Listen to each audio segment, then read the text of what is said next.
Très bien, je vois que l'enregistrement a démarré. Merci beaucoup, Guillaume. Donc, en lien en fait avec le petit questionnaire enquête que vous a partagé Guillaume, aujourd'hui, on peut faire un constat sur cette notion de portefeuille qui soit plus ou moins bien maîtrisée. C'est qu'en fait, on retrouve quatre éléments fondamentaux. Le premier, que vous devez tous connaître, qui est celui que vous avez à gauche. Ben, on a des priorités qui sont agitées avec des conflits de priorités qui n'arrêtent pas de changer.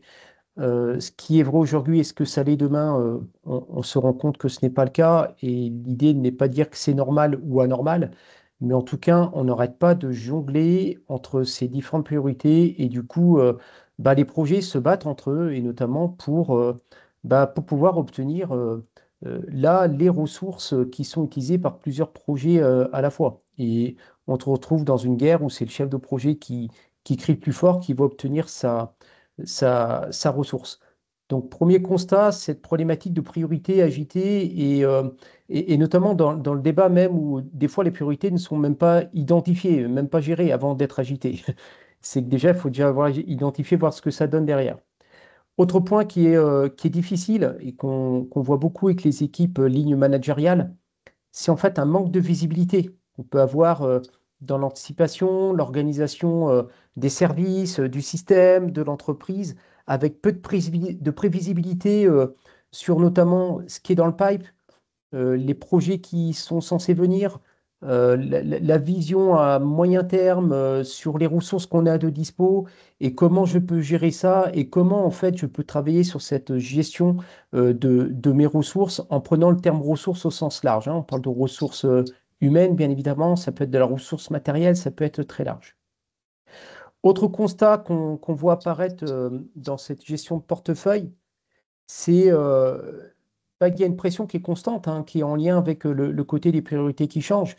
Une pression qui est constante et avec des demandes qui sont conflictuelles et avec toujours un même niveau de priorité de ce qu'on nous demande et avec des attentes très élevées sur des délais qui sont très très serrés et que ça soit une pression et sur les projets mais également sur le daily business, sur le travail même du service.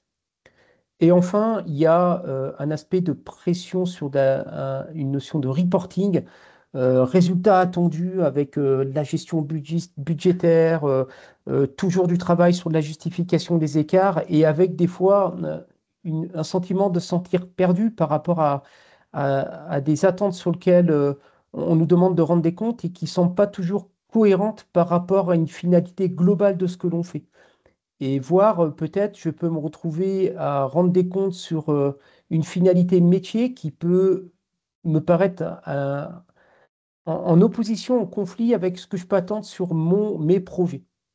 Donc ça, c'est les quatre constats majeurs qu'on peut retrouver. Et derrière ces constats, on va passer du coup derrière sur cette notion de variabilité.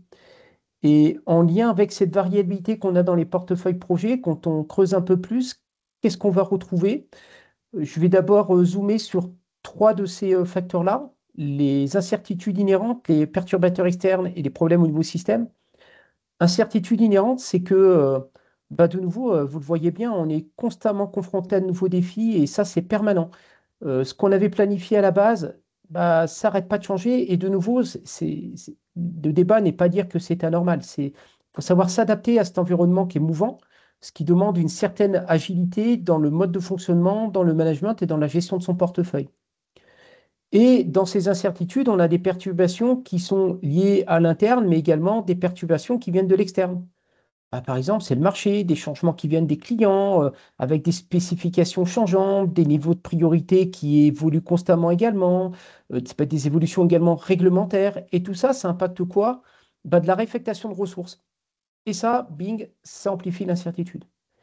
Et enfin, on a des problématiques au niveau du système lui-même, avec les politiques internes de lancement et notamment de lancement de projets sur lesquels on se pose peut-être pas toujours les bonnes questions sur est-ce qu'il est opportun de lancer actuellement tel ou tel projet, avec quel niveau de priorité, est-ce que c'est le bon moment et qu'est-ce qu'on fait, ce qu'on a dans le pipe.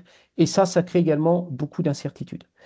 et voir cette politique de lancement en fait devient plus incertaine que la réalisation des tâches en elles-mêmes.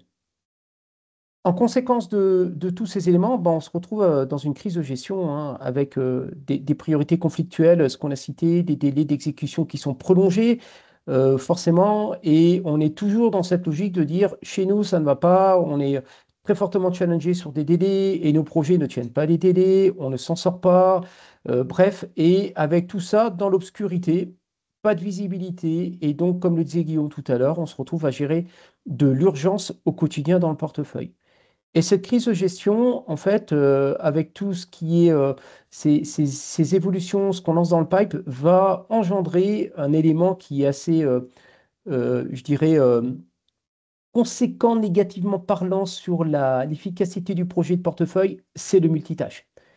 Et pour traiter ce mauvais multitâche, je vais redonner la parole à Guillaume qui va vous le traduire par un, un- un petit exemple, un petit exemple qui sort de la vie de l'entreprise. Effectivement, mauvais multitâche, chez Optim, on a l'habitude de dire que c'est, et dans la TOC de manière générale, l'habitude de dire que c'est l'ennemi numéro un des projets et des portefeuilles de projets. Et notamment dans le cas qui est plutôt le cas général, pour lequel on aurait plus de projets que de capacité à faire.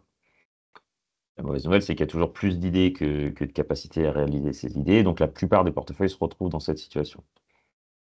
Et ce mauvais multitâche, donc, je vais vous l'illustrer avec une petite histoire, comme dit Alexis, qui effectivement sort un peu du monde de l'entreprise. C'est une histoire qui est relativement connue en gestion de projet, euh, qui est donc les éléphants dans une salle de réunion. Imaginez un matin, vous arrivez au boulot, vous avez une réunion très importante animée toute la journée, et puis vous vous trouvez dans cette grande salle de réunion, et en arrivant, vous tombez sur une dizaine d'éléphants qui traînent dans la pièce. Alors, une fois qu'on a passé l'état de surprise de se demander qu'est-ce qu'ils foutent là et pourquoi ils sont pas dans la nature, il faut les faire sortir parce que votre réunion elle est importante, il n'y a pas d'autre salle de réunion, il faut arriver à s'en débarrasser. Un éléphant c'est gros, c'est un peu impressionnant, donc vous tentez votre chance en vous mettant derrière, en vous disant bon, je vais essayer de faire du bruit, de leur faire peur, et comme ça ils se dirigeront vers la sortie. Et donc vous trouvez deux objets un peu métalliques à taper les uns sur les autres pour faire un peu de bruit, et vous lancez ces éléphants qui effectivement, vous aviez raison, ils ont peur, et donc tous se dirigent vers la sortie le plus vite possible. Évidemment, la porte, elle n'est pas suffisamment grande pour faire passer 10 éléphants à la fois. Donc, ils se bagarrent, ça chahute, les chaises commencent à voler, les tables qui étaient sur le chemin sont un peu cassées, la porte commence à se fissurer un petit peu. Un éléphant finit par sortir, donc là, vous dites, OK, le premier est passé, cette fois, ça va rouler. Et évidemment, non. Là, à nouveau, plusieurs se bagarrent pour sortir en même temps. Bref, ça vous prend la matinée. Vous avez fini par sortir vos éléphants, mais la salle de réunion est évidemment inutilisable. Tout est par terre, la porte est à moitié cassée, donc passez le reste de la journée à réparer tout ça.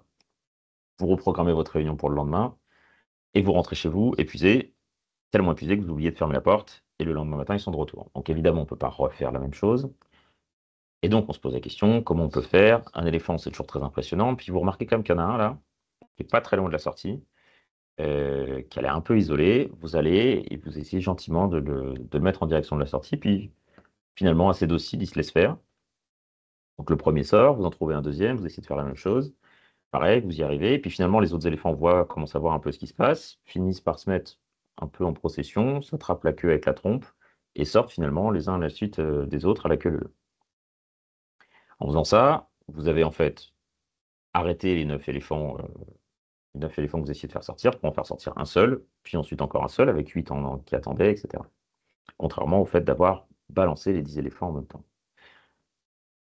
En faisant ça, vous avez fait sortir tous vos éléphants bien plus vite que dans la cohue du premier jour, et surtout, vous n'avez pas besoin de passer une plombe à tout nettoyer, tout ramasser. Évidemment, un portefeuille de projet, ça marche à peu près de la même manière. Vous avez plein de projets que vous essayez de faire passer par une seule porte, que sont vos ressources. La différence, c'est que quand une porte est cassée, on la répare. Quand des ressources sont abîmées, c'est un peu plus embêtant, puisqu'on se parle d'être humain. Et donc, le sujet devient comment on met ça en place chez nous et comment on arrive à combattre cette intuition que tout lancer en même temps sera gagnant pour tout le monde, alors qu'en réalité, tout le monde y perd.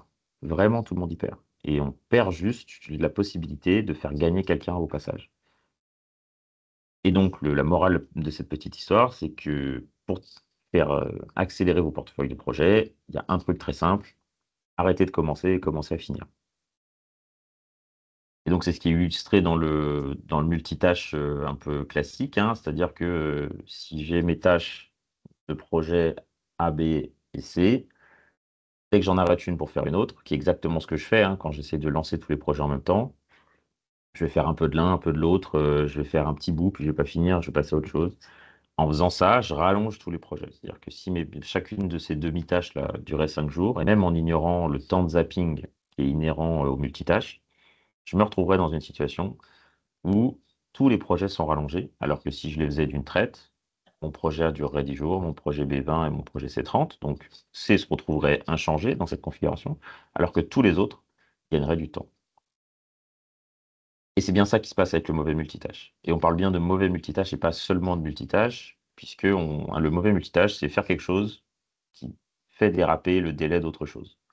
Si vous avez des éléments qui sont, par exemple, vous avez une tâche qui est sur la chaîne critique et une tâche qui ne l'est pas, ou sur le chemin critique, alors faites la tâche de chemin critique et l'autre tâche a le temps d'attendre, justement. Le mauvais multitâche, c'est vraiment quand on se parle de plusieurs tâches qui sont sur des chemins critiques de projets différents.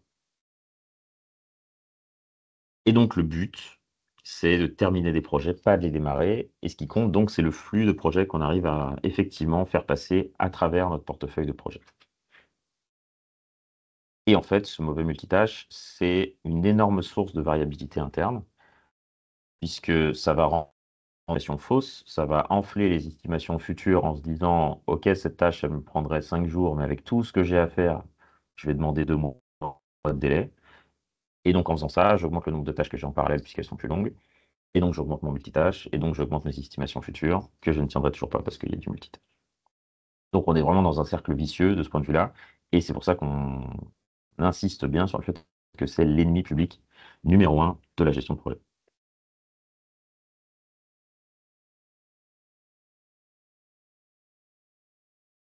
Voilà.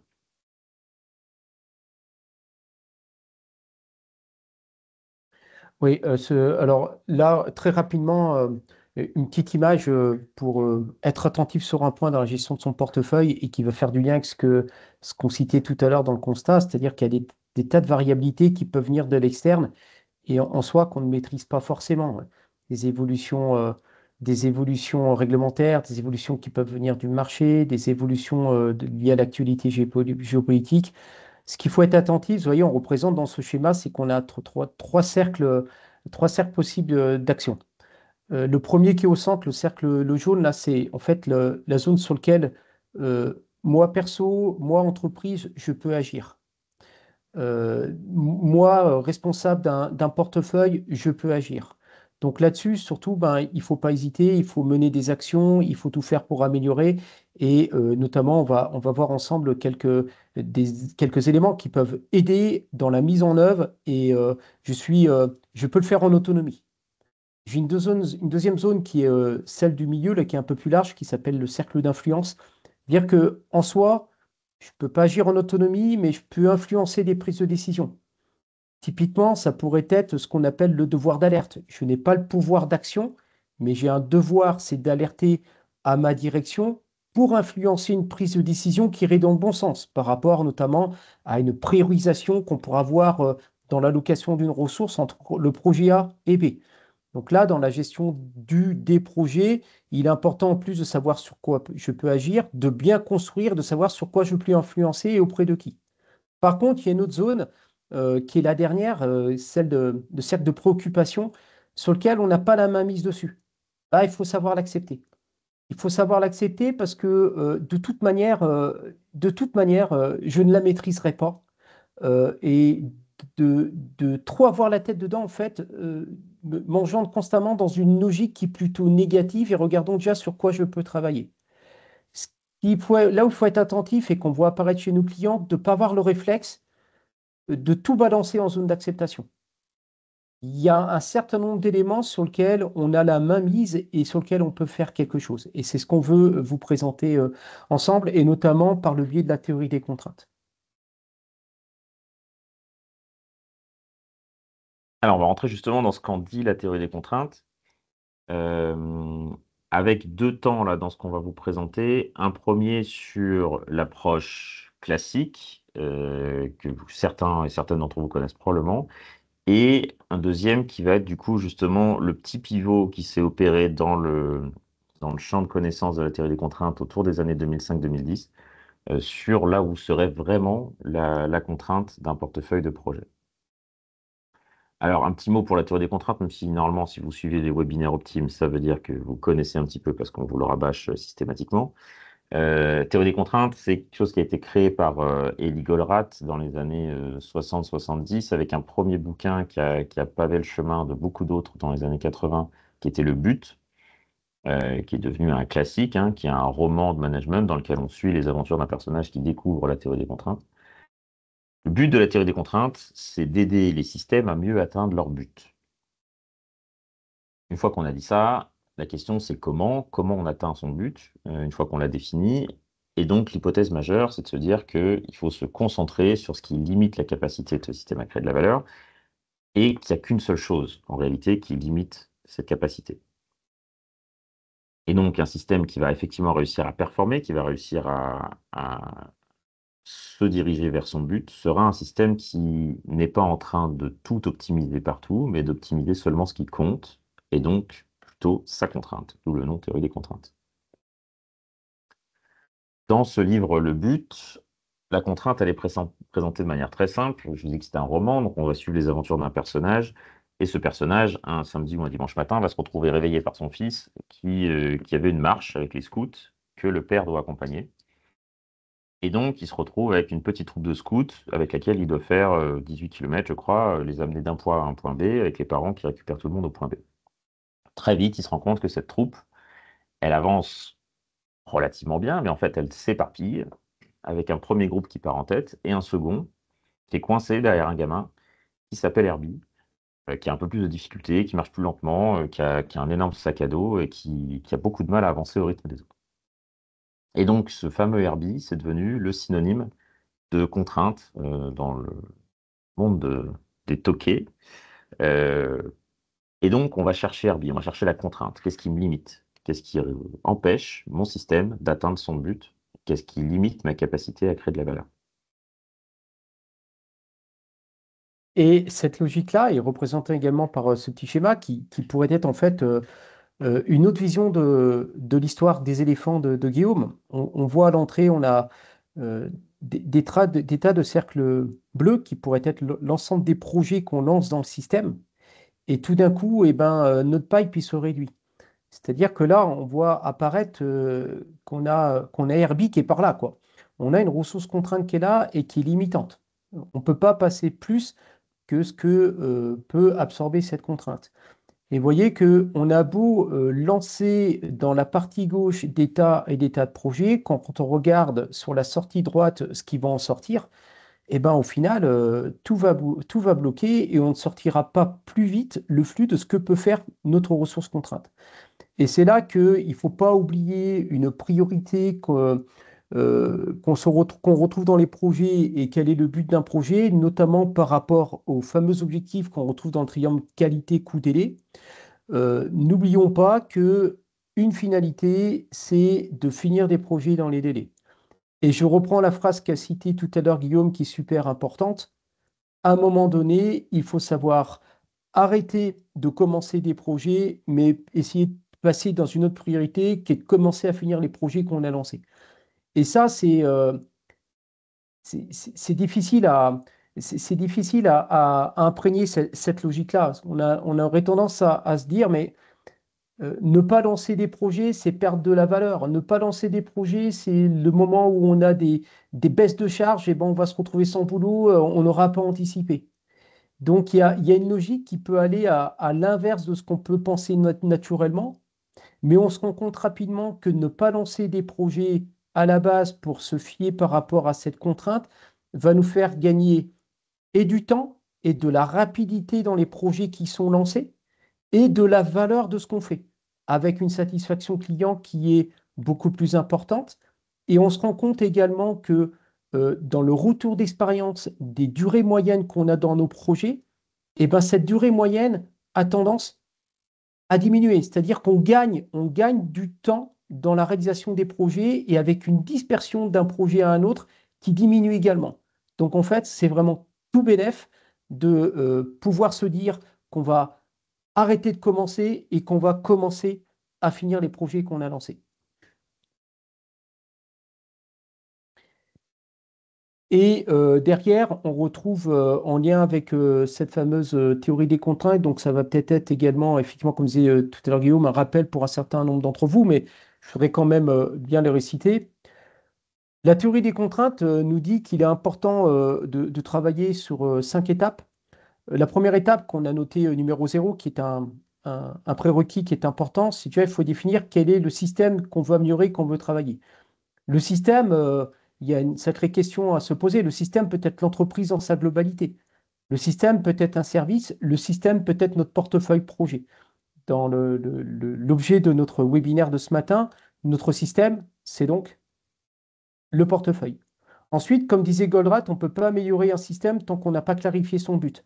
Donc, une fois qu'on a bien défini son système, on va clairement définir quel est le but du système.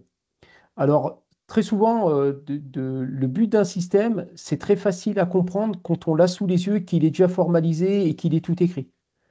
Par contre, quand on part d'une page blanche et qu'on veut le formaliser et que surtout qu'on ait un accord entre les différentes personnes qui sont amenées à gérer le système, on peut vous dire avec Guillaume que déjà, on a quelques ateliers de travail à faire chez nos clients pour y aboutir. Ce qui est intéressant parce qu'on se rend compte déjà qu'à la base, on ne partage pas les mêmes finalités. Et on s'étonne quelque part que ça ne marche pas. Donc, une fois qu'on a ce système et ce but, première étape, eh ben, il va falloir identifier où est Herbie. Donc, où est la contrainte? Quel est le facteur limitant? On se rappelle que la ressource contrainte peut être une ressource humaine. L'exemple d'Herbie est un bel exemple. La ressource contrainte peut être une ressource matérielle. La contrainte peut également être des fois une politique d'entreprise, une croyance que l'on peut avoir, des process qui sont mis en place et qui nous créent des contraintes. Une fois qu'on a identifié cette contrainte, on va s'assurer qu'elle est légitime parce que l'idée, par exemple, j'aime bien donner l'image pour faire simple. Si on me dit dans notre service, la ressource contrainte, c'est la photocopieuse qui bloque, ben, on va tendance à dire ben, achète une deuxième photocopieuse et on n'en parle plus. Elle n'est pas légitime.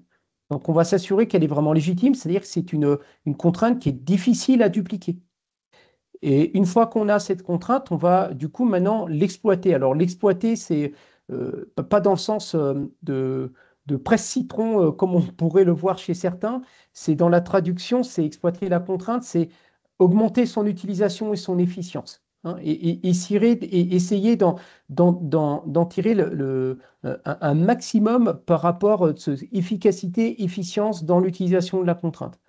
Et c'est là qu'on voit que, en soi, quand on lance des projets d'amélioration dans l'entreprise, ça ne sert à rien de nouveau de lancer des améliorations à tout va, tout azimut, dans tous les sens. S'il y a une priorité à se donner dans les améliorations, ça sera sur quoi? Eh bien justement sur cette ressource contrainte. N'oublions pas que c'est celle ressource qui crée de la valeur. On ne peut pas sortir plus que la contrainte. Une fois qu'on a exploité la contrainte, donc ensuite on va subordonner tous les processus de l'entreprise au processus contraint.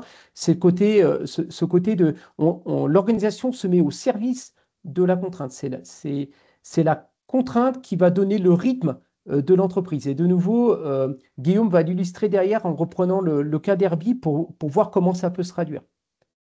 Une fois qu'on a subordonné l'ensemble de l'organisation à la contrainte, eh ben, on va travailler là si c'est nécessaire pour élever la capacité de cette contrainte. Alors là, vous imaginez que c'est des projets d'amélioration de capacité qui sont pas faciles et qui peuvent être coûteux. Parce que si c'était simple à faire, on l'aurait déjà fait. Et enfin, il y a une dernière question à se poser, c'est que cette contrainte, il se trouve que dans le temps, eh ben, elle peut changer. Soit parce que maintenant on maîtrise mieux la contrainte actuelle, soit parce qu'il y a des éléments du système qui ont évolué qui font que la contrainte n'est plus la même. Donc on est en veille pour s'assurer qu'on a toujours la bonne contrainte et si elle a changé, eh ben, hop, on repart à l'étape 1 pour recommencer ce travail et redéployer les étapes de la théorie des contraintes sur cette nouvelle contrainte. Tu nous fais une petite illustration avec Herbie peut-être sur ce sujet, Guillaume? Yes. Donc effectivement, là on va rentrer un peu plus dans le dur, on va dire, c'est-à-dire avec un outil de la théorie des contraintes qui s'appelle le DBR. Donc DBR pour Drum Buffer Rope, qui est une façon d'appliquer de manière assez systématique les étapes 2 et 3 que vient de vous présenter Alexis. Donc la première, hein, étape 1, on a défini, on a trouvé notre contrainte, et donc ça devient notre drum. Ça donne la cadence à l'ensemble du système. Devant ce drum, on va venir positionner un buffer, qui est donc une protection pour s'assurer que, puisque c'est ma contrainte qui donne le rythme de l'ensemble du système, il ne faut absolument pas que je l'arrête. Je ne peux pas me permettre d'avoir une contrainte qui soit à l'arrêt. Et donc, il faut que j'ai quelque chose qui la protège en cas de perturbation en amont et qui permette de ne jamais arrêter cette ressource et de la rendre la plus efficace possible. Et qui va jouer un second rôle, qui est celui de lancement ou non de nouveaux projets. On ne le fait pas tout seul, ça va avec la corde qui va relier du coup mon buffer à l'entrée du processus. Si je reprends mes scouts, Herbie est ma contrainte, c'est mon tambour. Devant Herbie, il faut que j'ai un peu de marge, puisque si un marcheur devant lui casse son lacet, par exemple, et se retrouve à devoir le changer, Herbie va devoir attendre derrière cette personne si on était un peu trop collé, et donc on a perdu du temps sur la contrainte qu'on ne retrouvera pas. Donc il faut laisser un petit peu de stock, un petit peu de marge, et avoir cette corde qui relie au début du processus pour s'assurer qu'on prenne de l'avance, mais pas trop. Puisque prendre trop d'avance aurait un effet tout à fait mauvais pour le portefeuille, puisqu'on aurait trop d'encours, et là d'un coup on aurait une troupe de scouts qui s'écarte trop, ou à l'inverse, on aurait à nouveau trop de projets qui viennent saturer notre système.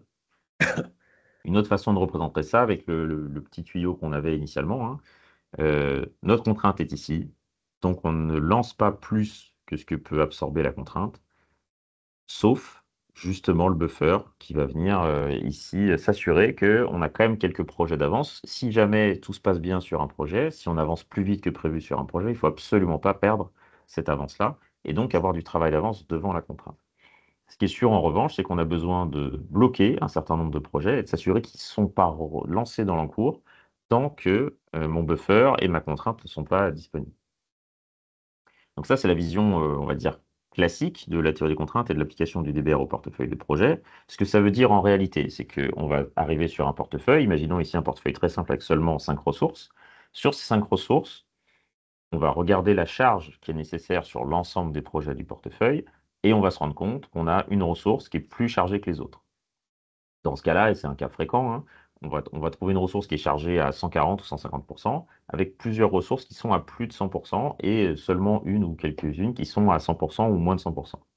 La première étape, si on suit le DBR, c'est de réduire l'encours, et donc c'est de geler des projets une fois qu'on les a priorisés. On a un ensemble de projets en cours, on va les faire prioriser et de se dire que les moins prioritaires, on va les geler pour venir réduire la charge de la contrainte. Et si c'est effectivement notre contrainte, réduire la charge sur cette ressource-là va mécaniquement réduire la charge pour tout le monde. Puisqu'on est sur un portefeuille de projets, on se partage des ressources et donc on a besoin de toutes ces ressources, une grande partie de ces ressources pour faire nos projets. Si on s'arrête là, et c'est ce qui arrive dans certaines entreprises, on va avoir un gros problème avec des ressources managers qui sont évidemment en colère parce qu'ils ont des ressources qui ne sont pas saturées, ce qui veut dire qu'ils sont à risque sur le prochain exercice budgétaire d'en perdre ou de ne pas avoir les postes qu'ils avaient demandés. Et on va avoir une ressource contrainte qui est toujours très chargée. Donc, l'étape d'après, qui est absolument fondamentale, c'est que ces réserves de capacité qu'on vient de créer en gelant des projets sur différentes ressources, on doit les utiliser. La première façon de les utiliser, c'est d'accélérer les projets en cours. C'est-à-dire qu'on a une habitude dans beaucoup de portefeuilles de projets à avoir le minimum de ressources par projet, justement dans la logique, bah, j'ai beaucoup de projets, donc mes ressources, je les dispatche entre les différents projets, j'essaye de faire de l'allocation pour avoir le maximum de projets qui avancent en même temps.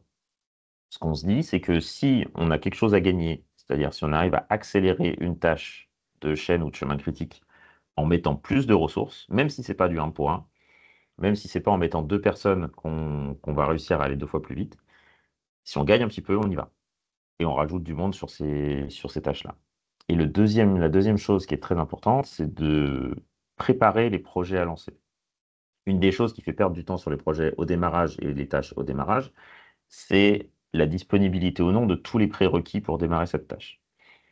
et quelques éléments de préparation, simplement de mettre tous les bons documents aux bons endroits, de ne pas avoir 50 sources à les récupérer quand on démarre. Tout ça, c'est de la préparation, et ça, c'est pas forcément la personne qui réalise la tâche qui doit le faire. Ça peut être la personne qui a les tâches avant, ça peut être une personne qui a des compétences transverses. Et donc, dans cette capacité libre qu'on va retrouver sur A, B, D et E, on peut faire ça, on doit faire ça, on doit préparer les tâches qui arrivent et les projets qui arrivent pour s'assurer qu'au moment où ça démarre, on va effectivement aller le plus vite possible. Et cette approche, elle a des limites. Elle a des limites, cette approche, mais déjà, avec Guillaume, on veut bien être au clair sur le sujet. C'est déjà d'en arriver là, c'est déjà super. C'est déjà très bien, hein. Il faut remettre les choses à leur place. Ça veut dire que déjà, on a clairement défini notre système, on a clairement défini le but, on est clairement clair sur où est la ressource contrainte. On a mis en place un mode de fonctionnement, un mode de priorisation pardon, dans notre portefeuille en fonction de cette contrainte. On gère les ressources en conséquence. C'est déjà une superbe étape. Par contre, on peut aller plus loin. On peut aller plus loin et pourquoi? Ben, en fait, il y a quelques limites qu'on note de cette approche. La première, c'est qu'on est de nouveau fortement influencé par des changements capacitaires. Il y a un autre point, c'est que, et là, ça peut aller avec une dérive. Je reprends ce que citait tout à l'heure Guillaume avec les managers des ressources qui n'étaient pas rouges, là, ça devait être ABD, je ne sais plus, peu importe, et qui elles-mêmes se disent, c'est pas possible, je vais avoir des soucis, j'ai des ressources qui ne sont pas alimentées à 100%, ça va impacter mon budget pour l'année prochaine, pour avoir de la ressource supplémentaire. Et du coup, on peut tomber sur des logiques de guéguerre individuelle qui peuvent tuer l'efficacité globale. Et ça, c'est une logique très forte de la théorie des contraintes, de raisonner surtout en global et d'arrêter de raisonner en local. C'est typiquement ce qu'on appelle dans ce genre de démarche des indicateurs pousse au crime, que chaque manager recherche un taux d'utilisation à 100% de toutes ses ressources. Si on prend le schéma que nous montrait tout à l'heure Guillaume, c'est pousse au crime, on va tuer l'efficacité du portefeuille. Et du coup, si chacun est challengé sur des objectifs individuels, vous voyez sur quoi on peut tomber. Des jeux politiques, des pokers menteurs, chacun fait de sorte que de montrer que moi, ma ressource a les contraintes parce que j'ai besoin d'eux, et au final, on tue l'efficacité du système. Autre difficulté, c'est que en fait, pour ceux qui connaissent la logique du Tetris, qui est peut-être pas le jeu le plus d'actualité en ce moment, mais en tout cas, je pense qu'on est un certain nombre à avoir fait du Tetris. Bah, on n'arrête pas en fait de bouger, d'essayer de trouver les petits trous qu'on peut avoir dans la charge pour optimiser au maximum la charge de cette contrainte.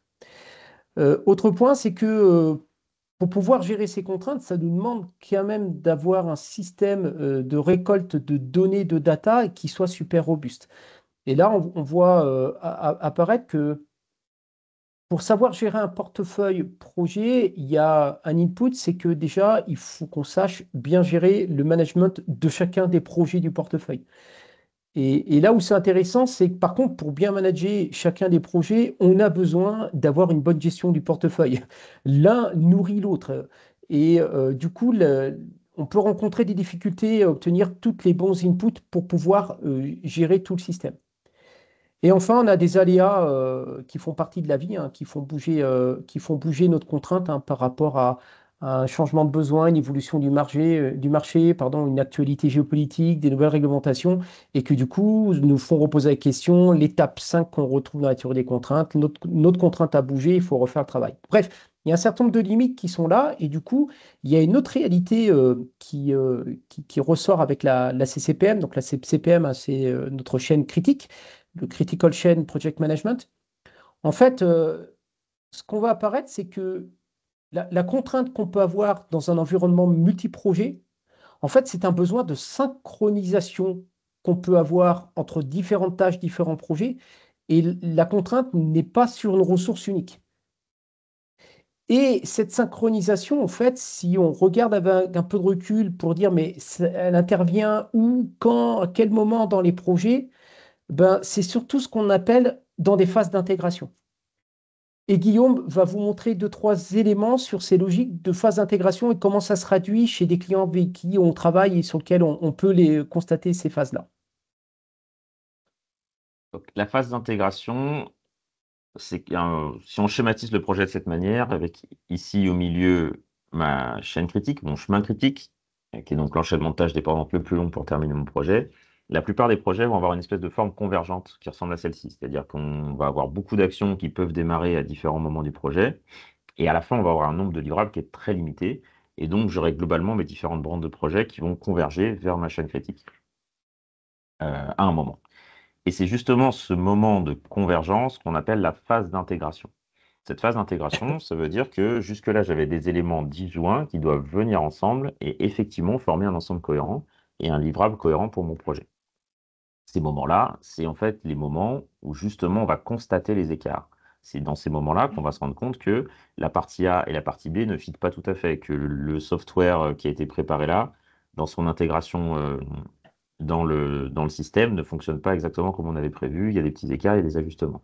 Dans ces moments-là, ce qu'on se dit avec la théorie des contraintes et qu'on voit vraiment sur le projet de nos clients chez Optim, c'est que c'est ces moments qui font dériver l'exécution. C'est un moment en planning qu'on ne maîtrise pas et c'est l'endroit qu'on maîtrise le moins. Et c'est là qu'on a le plus d'écart entre planifier et exécuter. Puisque quand on a différentes parties qui doivent aller ensemble, probablement que tout le monde n'a pas fini exactement en même temps. Ce qui veut dire que comme on a plein de projets dans notre portefeuille et qu'on a des activités run, la personne qui a réalisé les différentes parties est retournée à d'autres affaires. Et donc quand ça ne marche pas, on prend celui qui était là le plus récemment, on lui pose la question pourquoi ça ne marche pas. La plupart du temps, il va nous dire que c'est la faute de l'autre. Donc on va aller le chercher, qui va nous dire la même chose. Et tant qu'on ne les a pas mis ensemble et qu'on n'a pas essayé de comprendre pourquoi ça ne fonctionnait pas effectivement, on n'aura pas réussi. Sauf que pour les remettre ensemble, la plupart du temps, il faut reprioriser, il faut redemander des ressources, il faut faire de la réallocation, il faut arbitrer potentiellement. Et ça peut prendre beaucoup de temps en fonction de l'organisation de l'entreprise. Et c'est ces moments-là qui font perdre un temps considérable au projet. Et donc, c'est ce moment-là, et non pas une ressource particulière, que Goldratt a proposé d'utiliser comme drum. Dans notre drum buffer rope, on a dit, je prends ma contrainte, mon marcheur le plus lent, ma ressource la plus chargée, et de cette ressource, je déduis le rythme auquel je sais aller. Et ce qu'il dit, du coup, depuis 2002-2003, enfin, ce qu'il disait plutôt, c'est que justement, cette contrainte, c'est pas tant une ressource qu'un moment du projet, qu'est donc cette fameuse phase d'intégration. Alors, comment ça se traduit concrètement? Déjà, sur des vrais cas, en utilisant la même mise en forme, on se rend compte que sur beaucoup de projets, ici on a du développement de produits, on a de la construction, on a de la chimie, on a plein de choses. Et en fait, on se rend compte qu'effectivement, en utilisant cette mise en forme, on va trouver des phases d'intégration, alors qui sont plus ou moins longues en fonction des projets. Typiquement, le projet du bas est plutôt dans l'environnement dispositif médical. Cette phase d'intégration, elle va durer plusieurs années. Ici, sur de la construction, pareil, on a 18 mois de phase d'intégration. Ici, c'est des timings un peu plus courts, on a quelques mois seulement. Et puis, on trouve des cas où on a des intégrations intermédiaires, entre guillemets, qui sont souvent dans des environnements très processés avec des passages de jalons et de Mm. phases, dans lesquels on va effectivement avoir une convergence intermédiaire qui permet de valider certaines étapes. Ce qui est sûr, c'est que cette phase-là d'intégration, elle va en fait mobiliser ce qui, a priori, est la ressource contrainte et vraiment la contrainte de la majorité des organisations, et qui est en fait la capacité d'attention du top management et du management de manière générale. La phase d'intégration est le moment où on va le plus solliciter d'arbitrage, du sponsor, de ses pairs, etc. Et donc sur lequel on va finalement toucher à la vraie contrainte de la majorité des organisations, qui n'est pas un élément physique, qui n'est pas une compétence, mais qui est une capacité d'attention et de prise de décision. Et donc, la TOC propose quelques étapes pour gérer cette partie-là, puisqu'on ne peut pas le faire comme on le ferait avec de la charge, puisqu'on se parle d'un moment, c'est un petit peu plus délicat. Donc, la première chose, c'est d'identifier cette fameuse tâche d'intégration. Est-ce qu'il y en a une? Est-ce qu'il y en a plusieurs? Quelle échelle de temps? Donc, si je reprends ce schéma-là, ma phase d'intégration, elle va finir par faire un quart, un tiers de mon projet. Et donc, j'ai besoin de savoir quelles tâches précisément sont concernées. Donc, a priori, c'est celle-ci, qui s'enchaîne avec celle-là, qui s'enchaîne avec celle-là, et on a tout ça en parallèle. Une fois que j'ai identifié ces tâches d'intégration, c'est ça que je vais venir placer sur ma chronologie. Et seulement ça, ce bloc de tâches d'intégration. Alors, il y a une petite étape sur laquelle je vais passer très vite, c'est que ce que dit Goldratt, c'est que c'est ces tâches-là qu'on sait le moins bien estimer en termes de durée. Et que donc, avec son nouveau mode de pilotage, il suffit d'en enlever encore une partie pour avoir une estimation qui soit plus juste. C'est pas une étape qu'on fait en vrai à ce stade, pour être très honnête.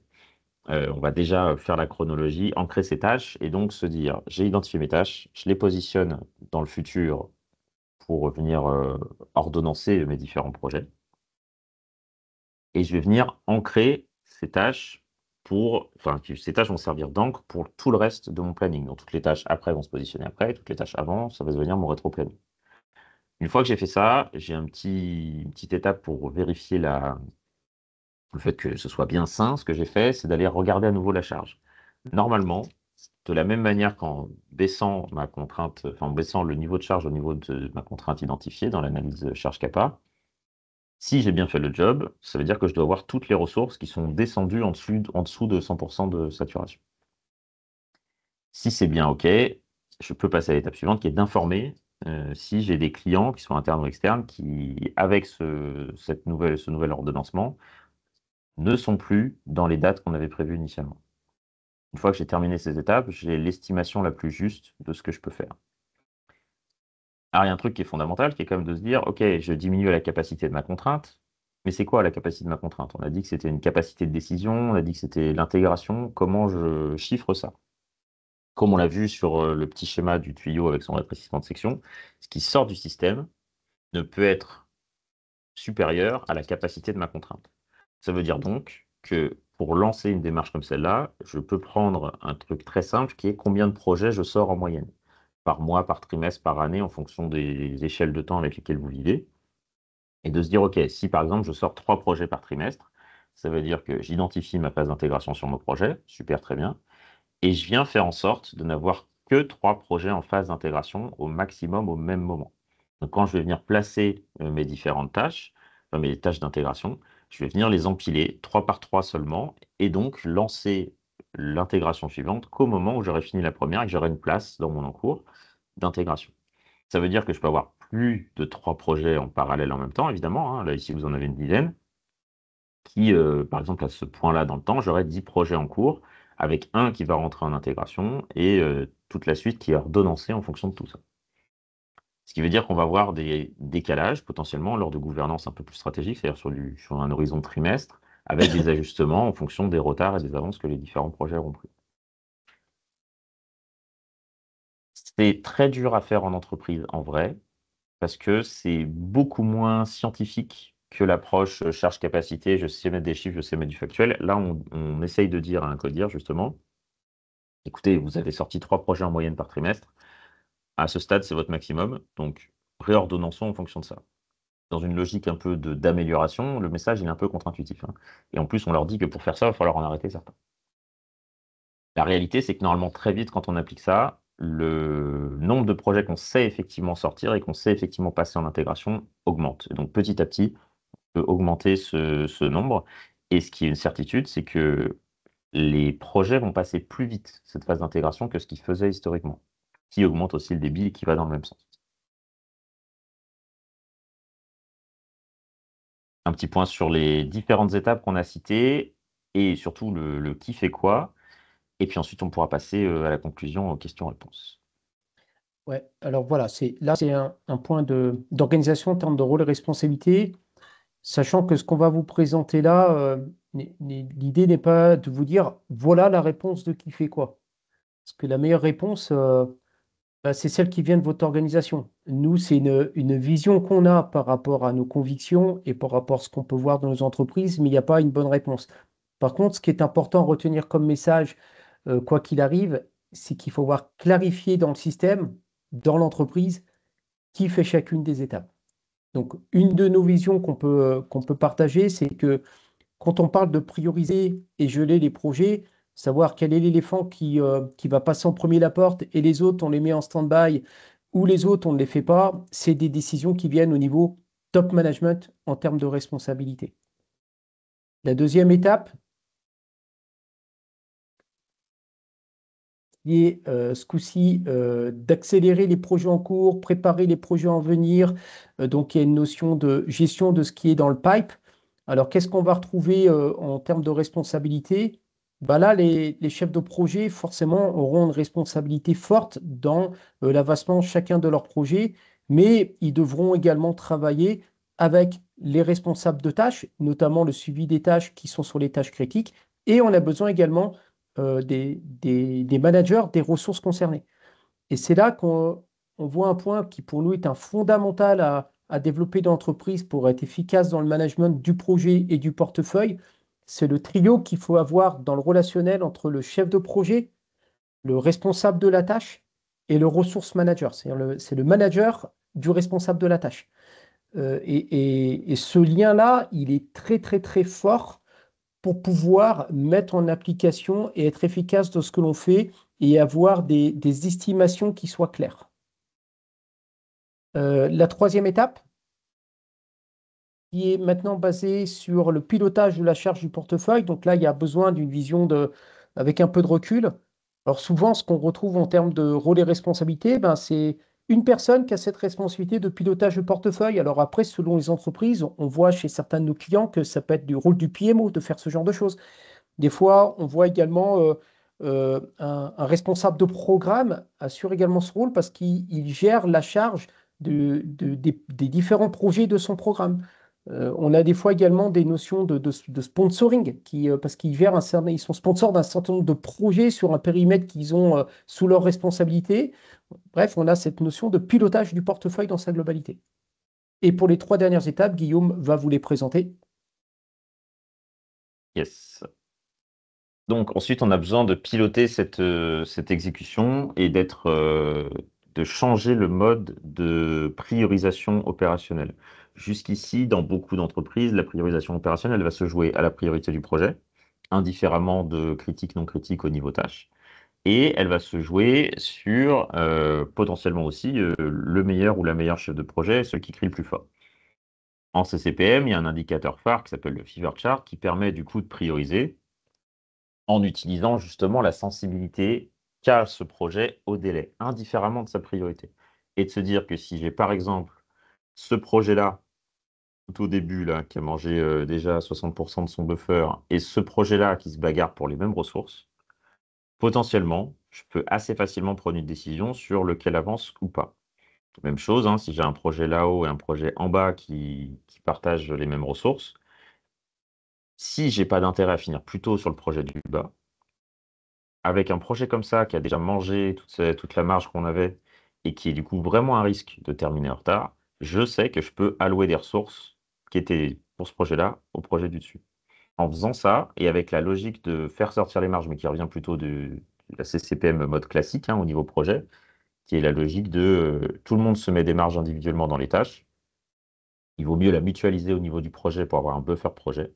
Si j'arrive à faire ça au niveau portefeuille, ce que j'obtiens en fait, c'est des marges individuelles des tâches qui me permettent de gérer de la variabilité même entre les projets. Le buffer des uns peut devenir le buffer des autres.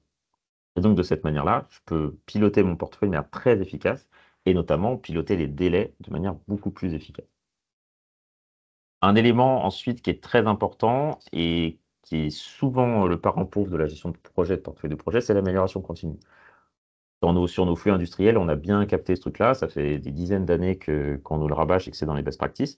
Mais jusque-là, en gestion de projet, de portefeuille de projet, tout ce qu'on pouvait faire, c'était lancer des initiatives dans tous les services, sur toutes les personnes, de dire tu dois améliorer l'efficacité de tes ressources, sans se poser la question de qu'est-ce qui a le plus d'impact. La bonne nouvelle avec ce Fever Chart, c'est qu'on sait dire du coup quelles sont les tâches qui ont effectivement consommé le plus de buffer. Dit autrement, quelles sont les tâches qui ont le plus mis en danger ma date. Une fois qu'on a ça, on récolte ces raisons, on va chercher les causes de ces raisons, et on est capable de trouver les endroits sur lesquels on mange le plus de buffer en règle générale, et donc sur lesquels ça vaut le plus le coup d'aller chercher des actions d'amélioration continue. Donc, soit en changeant un bout de processus, soit en changeant notre mode de gestion du risque sur ces quelques tâches, ça dépend vraiment du cas. En tout cas, ce qui est sûr, c'est qu'on a un vrai levier dans les mains pour accélérer les projets. Puisque c'est quelque chose qui a consommé le plus de buffer, si on le supprime, on arrive à réduire l'impact, on aura forcément, globalement, des projets qui iront plus vite, au moins sur cette partie-là, et donc on pourra passer aux causes suivantes. Cet élément-là, il est hyper important et il fait vraiment partie de la démarche en tant que telle. C'est-à-dire qu'à partir du moment où on a un système de priorisation et d'exécution qui est en place, on a les buffers sur les projets, on sait dire ce qui en consomme et donc on sait commencer à récolter des causes et petit à petit à lancer des projets d'amélioration autour de tout ça. Et puis, la dernière chose que nous permet de faire ce buffer, et qui là aussi est primordial, et là on a un vrai changement entre l'approche charge-capacité et cette approche-là, quand on se dit que on n'a pas assez de capacité pour faire tout ce qu'on veut, et qu'on a compris le sujet de la théorie contrainte, ok, j'ai une contrainte, j'ai une ressource, j'ai un goulot, ça veut dire qu'à cet endroit-là, si je veux augmenter ma capacité à créer de la valeur, je dois augmenter ma capacité à ce niveau-là et pas aux autres. Ça, c'est la vision charge capa, tout à fait légitime. En fait, en réalité, sur les projets, ce dont on se rend compte très régulièrement, c'est que justement, ces moments où on consomme du buffer, les moments où on ralentit le projet, ne sont pas forcément liés à la ressource la plus chargée, voire même systématiquement ne sont pas liés à la ressource la plus chargée, puisque si on a déjà mis cette approche en place, et quel cas chez un de nos clients, on a identifié cette ressource comme étant la ressource critique. On a donc mis en place plein de choses pour mieux piloter ces activités. Et en fait, c'est plus eux qui consomment le plus de buffer, malgré le fait que ce soit toujours eux les plus chargés. Et donc, ce qu'on va retrouver dans certains logiciels qui permettent de faire ça, du coup, ici en l'occurrence Lynx, on va avoir la consommation de buffer par type de ressource. Et dans le cas que vous avez sous les yeux, qui est un vrai cas, ma contrainte, elle apparaît même pas dans ce tableau-là. Dans le top 10 des ressources qui consomment du buffer, j'ai même pas ma ressource critique. Ce que ça veut dire, c'est que rajouter de la ressource à cet endroit-là ne va m'aider a priori qu'en planning, ne m'aidera pas en exécution. Et le planning ne sert qu'à aider l'exécution. Donc, je ne fais rien pour du planning pur, je veux que ça aide l'exécution et que ça accélère mes projets. Et donc, côté augmentation de capacité, les endroits où j'ai des opportunités d'accélération ne sont pas nécessairement les endroits où j'ai le moins de ressources sur ma vue planning et mon analyse charge capacitaire, mais plutôt les endroits sur lesquels je consomme le plus de buffer une fois que j'ai réglé ces sujets-là. Augmenter la capacité dans un système sur lequel on a trop de variabilité au niveau du processus et qu'on a trop de causes qui peuvent être améliorées sans ajouter des ressources, n'aura pas d'effet ou peu d'effet parce que je vais rajouter des gens sur un endroit qui n'est pas maîtrisé en fait. J'ai d'abord besoin de stabiliser, de maîtriser mon environnement et une fois que j'ai fait ça, je vais aller chercher de la capacité. Et c'est aussi évidemment logique d'un point de vue financier, entre guillemets, puisque ça coûte moins cher d'améliorer un processus que d'augmenter le nombre de personnes qui travaillent sur ce même processus. Donc c'est ça la logique de ces étapes. Et d'un point de vue responsabilité, évidemment, sur la partie mise en place et priorisation, c'est plutôt le rôle traditionnellement d'un pilote de portefeuille, d'un PMO, du top management, en partie pour le pilotage, mais surtout pour le respect de ce pilotage et s'assurer que eux-mêmes ne deviennent pas des perturbateurs en bypassant ce mode de priorisation. Côté amélioration continue, ça tombe plutôt chez les pilotes de portefeuille PMO, avec une co-responsabilité avec les responsables de ressources, évidemment, quand on va identifier des causes dans un service ou dans un processus, on a besoin des personnes qui pilotent ce service ou ce processus. Et puis sur l'augmentation de capacitaire, là, c'est vraiment un rôle conjoint entre la personne qui a la vue sur ce portefeuille, donc le ou la pilote de ce portefeuille, et les responsables de ressources associés, notamment dans l'exercice budgétaire, évidemment, parce que c'est ces moments-là, la plupart du temps, qu'on va aller justifier et demander ces augmentations de capacité, et de s'assurer aussi que ce soit partagé entre les différents responsables de ressources, parce qu'évidemment, je suis identifié comme la contrainte, je suis la ressource la plus chargée, et c'est à mes collègues qu'on donne des ressources. Pas sûr que ça passe comme une lettre à la poste si on n'explique pas un peu plus et si on ne présente pas vraiment ce genre de vision un peu complète. Voilà, sur ce qu'on voulait vous raconter sur cette vision du portefeuille de projet. On a quelques questions là dans le chat qu'on va prendre. N'hésitez pas à poser les vôtres au fur et à mesure. Bon, très bien. Je vois qu'on arrive au bout des questions. Et il se trouve qu'il est 9h58, voire bientôt 59. Nous étions dit jusqu'à 10h, donc je pense qu'on est dans le timing. En tout cas, merci beaucoup, beaucoup pour votre participation et l'ensemble des questions que vous nous avez remontées. On est vraiment ravis d'avoir pu partager cette démarche qui est pour nous un point important d'amélioration des démarches projet. Et ben, à votre dispo, n'hésitez pas à ce qu'on continue à partager sur le sujet. Et n'hésitez pas à nous contacter si vous avez des questions pour aller plus loin sur le sujet. On a une question sur est-ce qu'on va partager les slides? Ah, on entend un débat de fond. Il continue.